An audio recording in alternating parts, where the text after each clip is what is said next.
Hi guys, welcome back to my channel and welcome to today's video. As you can see, we have our legend in the house today once again, my dad. Yeah. Hi dad. I'm good. How you doing? I'm good, I'm fine. It's good to have you back here. Yeah, When last did you feel safe?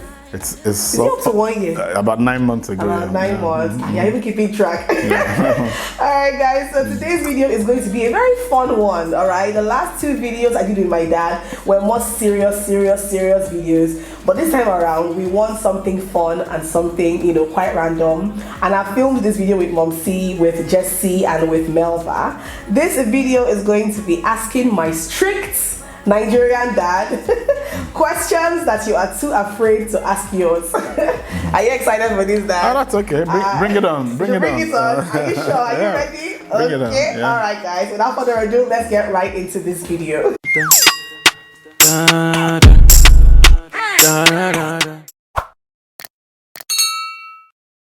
All right. So the very first question: did you ever have a celebrity crush?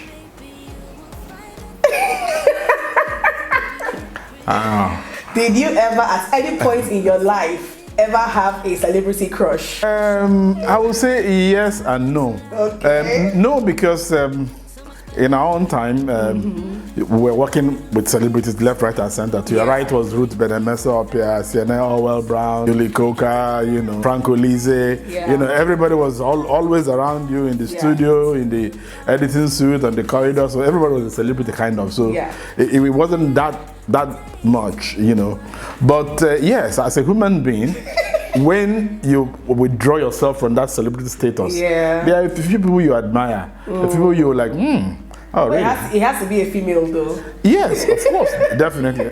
I'm sure you're not asking me to give some names, eh? Just one name. No way. You want your mom to? Mom, she will come for you. No, but she knows. She knows one. She knows one. And I can tell you that one. Yes. Okay, tell me. Yeah. I mean, it's a crush, but nothing beyond just a crush. That's a crush. Simi. Simi? Yes. My dad has a crush on Simi. Yeah. Simi, if you are watching. Okay. And we've met her before. Yeah. You brought her to Abuja for yes. She's a pleasant personality, Yeah. Okay, all right. The second question. Dad, when did you start losing your hair? Whoa. Am I sure I know exactly? But I'll just say this. Yeah. When I was much younger, it used to be in vogue for men to wear Afro hair. Yeah, you had Afro when you were younger. And to maintain your Afro hair, we used to apply all kinds of chemicals then. There were all these black American chemicals you used to blow it up. And we had even pick combs that we plug on electricity, and then it helps to give you that Afro look and all whatnot. So I think that really, as they say, it's just like somebody who bleaches. After a while, you begin to lose your melanin and stuff. So I think after a while, I began to suffer that repercussions of it. Yeah, it was kind of a regret. I even tried what they call some other chemicals also. They say you put it, you apply it, your hair will grow back and all. I tried all those, but it's all it doesn't work. It's nature, and then it catches up with you. So I agree. It's like wrinkles. When wrinkles come upon you, what are you going to do about it? You can't do anything about it. Yeah. But people who sell cosmetics will sell you anti-wrinkle cream. they will tell you it works, but no, I mean, we all know that someday somehow we'll still get wrinkles. When I was single, were you concerned about the kind of man I would end up with? Oh yes. Oh yes. And not only for you, for all my children. All of us. I mean, it's the dream of every parent to be sure that their children do not go astray. I have never been somebody to insist it must be an engineer or it must be somebody from Ukraine, 6 foot tall with 6 packs. No. But basically, your happiness, not even much of a comfort, happiness, and at least comfort that will enable you to live a good life. I wasn't looking for a rich millionaire or whatever. No, because they come with their own baggage too. So I just wanted for you to be happy, my children to be happy, have a good lasting relationship, raise children, the fear of God, and generally just move along with life, you know. I never expected the extraordinary. Okay. Yeah. Okay. Awesome. I was worried that you didn't fall into wrong hands, because as we all know, there are lots of young girls who are falling into the wrong hands. And that's terrible. What is your most embarrassing moment in your entire life? My most embarrassing moment was when I was removed for service for doing nothing. Yeah, because I couldn't relate, you know. I know. I thought I was doing a good job. Everybody was saying I was doing a good job. I was a celebrity. I was appreciated wherever I went. The love was pure, and you know. So I didn't see how, I mean, anybody in their right thinking mind then should think I was. In fact, what they said eventually when they got me out of service, the excuse was something like redundancy, and somebody wasn't adding value to the job. And then I knew, and we all know, we have colleagues who don't even come to work. We have layabouts, we have people who do not contribute. Workers. We have people who are sickly, who don't come for months. Yeah. We have all kinds of, you know, people. So I was not expecting a medal or a prize for being a good worker or whatever, but to be couched and removed from service under that kind of I was smearing my record, and it wasn't good. It was unholy. You know? And quite embarrassing. Very embarrassing, yes, highly embarrassing. In fact, the man that helped me to get reinstated, when he looked at my file and what was concocted against me, he looked up at me and said, "What did you do to them?" It's a good question. That's what he said. I never knew him from Adam. He was not from the same state from me. He just looked at me and said, "What did you do to them? People are terrible." People are terrible. You know, so everywhere. Yeah, And they're everywhere. Everywhere. Yeah, everywhere. Everywhere. What irks you the most about the youth of today? What pisses me off? What pisses you off the most about the youth of today? Yes, and it's a very simple one. It is that glamorization of ill-gotten wealth. Yahoo people. Yes, and impunity. I'm not saying that somebody who is rich shouldn't be respected or whatever, but from where we come from, in Asaba in Delta State, we have mantra, which is known as Eziafa Kaego, which means a good name is worth more than a pot of gold. So if they put money and put good name, always go for the good name. Yeah. And that was how I was brought up, and I still believe in it. So I'm not trying to run down people in the society who have made it, or not am I jealous of them, or I feel because I couldn't achieve that much. No, it's not belly aching. It's just that our youths are celebrating what they shouldn't be celebrating, and that is destroying the moral fabric of this country. Yeah. I will give you an example. With good intentions, there are some people, even in the music entertainment industry today, who are known, who are popular and whatever, but we look at them, even from their looks, you know that they are trash. that ordinarily, under normal circumstances, this belong to, you know, the dregs, as it were, quote unquote, of the society. Yeah. But we're celebrating them because maybe they played one good hit and whatever, and then tomorrow you see them fighting on the street or whatever. So what point are we trying to prove that for you to be a popular musician you have to live a reckless life or smoke drugs in public? And we have children who are looking up to. So if nothing is done about it, in fact, as we speak, it has gotten to an alarming proportion, and it worries me. It worries me because our youths, there's so many other things that they should pick up as role models. They are sportsmen who have achieved won medals, won honors, for people who have laid down their life for this country, people who have researched or developed an app that's making waves. You should, promote the good of the society, not the bad. So it worries me, and it's like I said, it's across the entire spectrum of our society. Now I see the people that are being celebrated on Instagram and whatever, and they are in the private jet, they are in this and that, and you know that they are not a Bill Gates. You know they are not a Dangote. You know they are not a Dangote. You know they are not. Some of them have no past, have no. You can't even recall the school they went to. You can't even say these are their classmates or this is his father or his mother.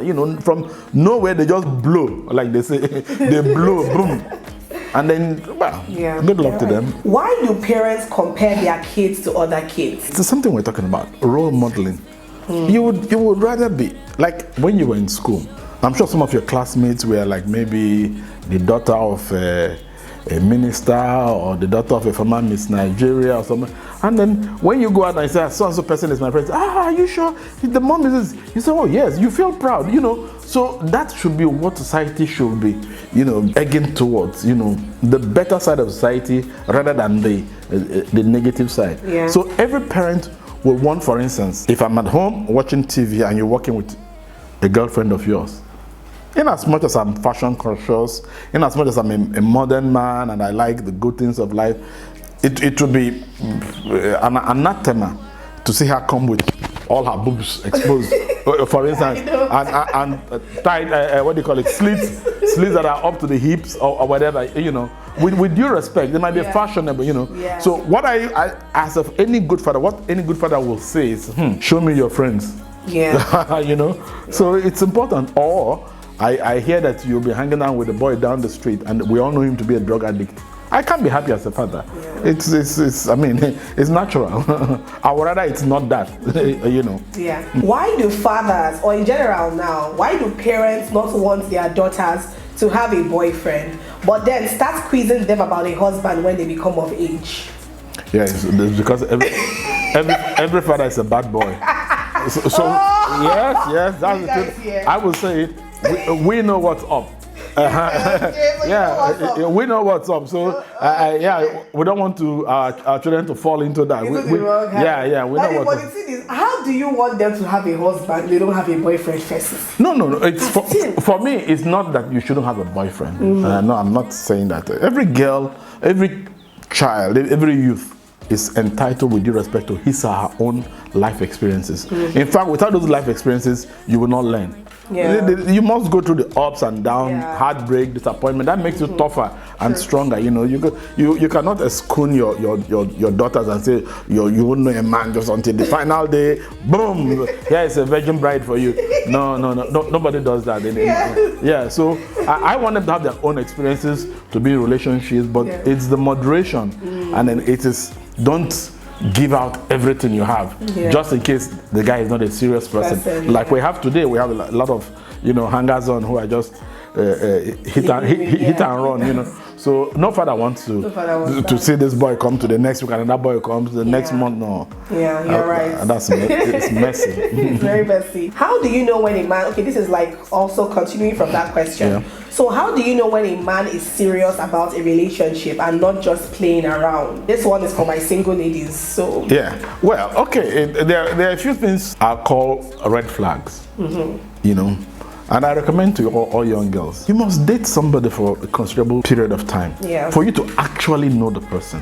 Today, with the internet world and with all this kind of Yahoo, most guys mask their real self. I mean, in our days, how can you ask a girl out on a date and go to a hotel? The next thing you dismember her and you're removing, you're harvesting her organs. I mean, it never crossed our mind. I mean, but we see it happens every day in Nigeria, even in commercial government-owned buses. Yeah. So what are we talking about? It's important.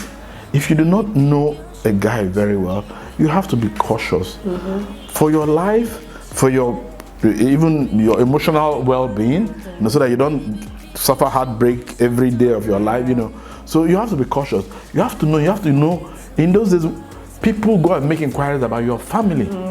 They know your family, and do you know why they used to do that in those days? I'll give, for instance, there are some families, either for genetic reasons, either they are diabetic people, or they have some strain of colo in them, kind of mentality, in them, and you see that the grandfather suffered it, the father's father, the mother, So you know that this family has a record of having AA children and all that. So those things are very important. Or this family, they have 12 girls. Out of the 12 girls, 11 got married, all of them out of their husband's house. So you don't want your son to go marry from that same house because you can see what is coming. So that's part of the background check. So every girl needs to do a background check. It's not enough know a guy, hang out, go to hotels. Once in a while, even without warning, stumble onto his house. Stumble onto the parents, stumble onto the sister. Try to introduce them to your friends. Let them help you size him up, give you and then check him out. There's a way. I mean, I'll give you an example. If a guy you're dating is a smoker, some can think they are smart. Maybe when he's coming to see you, he doesn't smoke. He buys Tom Tom, throws it into his mouth, cleans his car. No, but they try to be smart. That's why I say. So if you're not careful, such a person can deceive you. Yeah. Only for you to get the man and find out you have a chain smoker as a husband. Yeah. Or somebody is a wife beater. Somebody who assaults the opposite gender. There'll always be red flags for wife beaters, no matter how small. Yeah, but that's what I'm saying. The girls have to shine there. Because there are some girls in relationship, they are beaten, they are brutalized, but they keep quiet. When they talk, this is for their roommates say, where are you? You're going with that same boy again? He said, don't worry, we have settled. We have settled. Only for her to come back again with swollen faces. So you have to. We're talking about your life. You're talking about your future. Nobody wants to live, but with due respect, a life that's so topsy-turvy. You don't know what's happening tomorrow. And you have kids, they are watching, they are seeing, they are learning what they shouldn't be learning, You're destroying the fabric of the family. Have you ever been in a fist fight? Fist fight? Yes, like... No. Never. No. I already know I think I belong to the group you can call perfect gentlemen. Perfect gentlemen. Yeah, and like the Bible said, if you slap me on one cheek, I'll give you the other one. But not Bianca's kind of slip. Because if I get that kind of one, I'll react. Oh my God. Yeah. Okay. What is your take on guys that ask ladies to pay for dates or split the bill? We are seeing that a lot more now these days. Okay, I would say modernity is catching up with us. I will tell you an experience. I guess it was 1981 or thereabout. I went to a city known as Kobe in Japan for the World University Games. When they host the Olympics or the World Cup or whatever, they have all these hostesses that they have that serve you coffee or give you a match ticket or are always there to help those of us on television to help us with our equipment, make sure there's light, and they're always at your beck and call. So when we finished the tournament, it was like 2 days to depart back to Nigeria. We felt that, these girls have been so nice, they've served us so well, let's just give them a treat. Take them all out for dinner or something, and also nightlife, as it were, There were 5 of us, so we took them out, and then after the dinner, the waiter brought the bill. One of the girls picked the bill and looked at it. And the next thing she did, she opened her purse, she put a certain amount. The other girl opened her purse, put a certain amount. The third one has opened her purse, put a certain amount. 1981. Yes. I'm like, what's going on here? We took you guys out. He said, no. That in Japan, when you take a woman out, everybody pays for their bill. So that she has looked at the bill and she has divided it by 7. So what she put was 1/7 of the total amount the other girl put, so we have to put our own to complete. Wow. Guys. And Nigeria guys, I'm like, what are you doing? I was even prepared to pick up the entire bill myself. So I just told my other guys, you don't worry that. And I made an effort to return them, but they refused. In fact, they felt offended. Wow. Yes. So it's for them, it's a culture. Yeah. In places like the US and Canada, it's all part of the femininity thing, a woman is also equal, so that the men don't look at them as people they can dominate or I like to go to a restaurant and see 2 girls out on their own, buy a dinner, so that's good. I do that you must not wait until a man takes you out. And when a man takes you out, for crying out loud, young girls, you must not order the most expensive wine. Crab, please don't order the most expensive wine. Don't eat lobster, crab, sushi, spring roll, caviar, everything. Things that that if you took yourself out, you couldn't have paid for it. I agree, that's very good because that's exploitation. And it makes men lose value for you. I know a story of a friend of mine when we were growing up who was taking his girlfriend out on a dinner, and that one, without telling him, invited 3 of her friends. No, that one I don't. And they all literally appeared with their cutleries in their handbags, to eat him down, as it were. That's that one is not cool, guys. Some mothers do have them. What is your take on living relationships? That's boyfriend and girlfriend living together. What is your take on that? Yeah, I have nothing particularly against it, but some girls overdo it. A guy says, you can come and start staying with me, then they move all their luggages one time, boom. their mom comes to visit, the sister comes to stay weekend, they've not put any money on your head. On your head, I mean, and you're already tomorrow one other girl comes, you start fighting. what are you fighting for? You have no claim yet. Yes. So yeah, there's nothing wrong with maybe once in a while you go and spend a weekend with your boyfriend, you know, or whatever, and then you go back. You see, self-respect begets respect. You know, a man will even respect you more when he doesn't see you too often. You know, you're not on his face like, when are you going to? When I come back, let's go for lunch together. Let's have dinner. That pisses some men off. So you have to also give him his space, let him miss you too, and then, you know, until when it's ready to consummate the marriage. Because if you just move everything and enter his house, if he marries you, what happens? Nothing changes. You know, from where we come in our culture, the night of your wedding is supposed to be the night when you actually move your belongings into your husband's house. All your age mates escort you. They will carry your boxes, your what they call it, the yam pounder, this wooden one, everything, you know. Your jewelry, they will escort you formally, and then that is when you start looking for, this is where I keep my dressing mirror, you know. So there should be something to look forward to.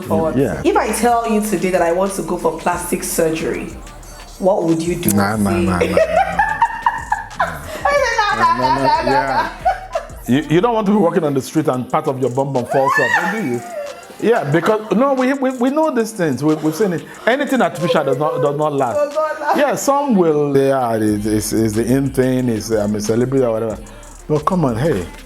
I mean, okay, let me talk from a male point of view. Yeah. No man wants to touch plastic on your chest. Hair, for instance. No, but what if it's just like to remove fats? Like people like us that have given birth want to maybe have a flatter tummy. No, that one is not a real plastic surgery. That's just like a procedure, you know. Yeah, either to get your shape, you know, whatever. You have your tummy talk or whatever. That one is different. But when you go and add, maybe your nose is flat, you make it like Michael Jackson did, and you saw how many times it fell off on stage and he kept holding it. You know, that for me, that's crazy. You know? Okay. If you want to do a plastic surgery like that, for me, let it be that you have one bad kidney and you took another one from somebody. Then I know that's for life. Life saving. Yeah, exactly. Yeah, but not cosmetic. Okay, not cosmetic. Okay. All right, guys, that is it for this video. Hope you guys enjoyed seeing my dad here again. Let us know in the comment section down below. Thumbs up, subscribe. I'll see you guys in my next one. Okay. Bye. Bye. The moves on tuck, I know it's all up. Everything good, keep the vibes on crush. I know